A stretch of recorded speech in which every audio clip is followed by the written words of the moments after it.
This semester, I'm trying out a new grading scheme for this class, and to be honest, it really doesn't translate well to how Canvas's gradebook is set up, so I'm going to give an explanation here in hopes of making things a little bit clearer.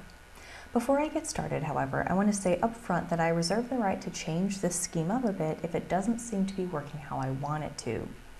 What I mean by that is, if everyone's averaging a C+ by the numbers, but I think everyone's doing B level work, I'm going to tweak it so that the numbers reflect that B instead of that C+. If I ever tweak the grading scheme, it will be to benefit you, not to penalize you. There are 7 major components to the grading scheme. The case studies, which will be graded individually and then averaged together, and they're worth 20%. The editing exercises, like the case studies, are graded individually, then averaged together, and they're worth 10%. Then there's the OUR grant project description, which is worth 20%. The workshop reports, which are graded individually and averaged together, and they're worth 10%.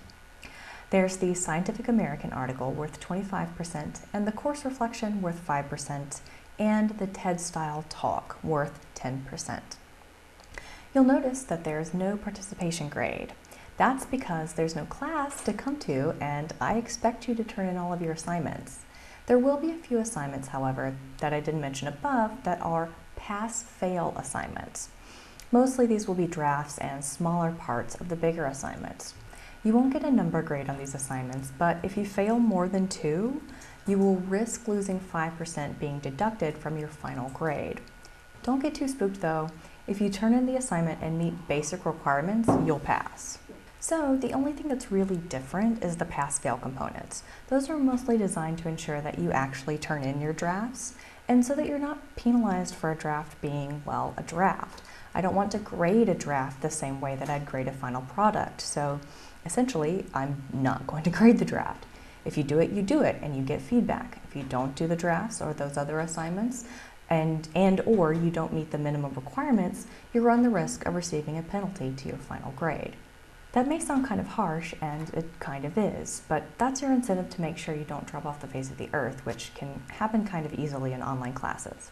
That being said, I know that students don't just stop turning things in for no reason, so I'm usually as lenient as I can be when it comes to making up missed work. If you find yourself falling behind and realize you need to catch up, contact me and let's figure out some alternate deadlines. But be forewarned, there does come a point of no return, especially in a 6-week course. You really can't make up, say, 4 weeks worth of work in the last week of the semester. Throughout the course, you'll see rubrics for certain assignments, and each assignment should clearly indicate if the rubric will actually be used for that assignment or if it's just to give you an idea of what I'm looking for. Okay, those are the basics. If you have questions, feel free to email me and ask. Also, if you're ever looking at your grading canvas and it doesn't seem quite right, feel free to email me to double check. I know this grading scheme might sound scary, but I promise I'm thinking it will actually work out well for you in the long run.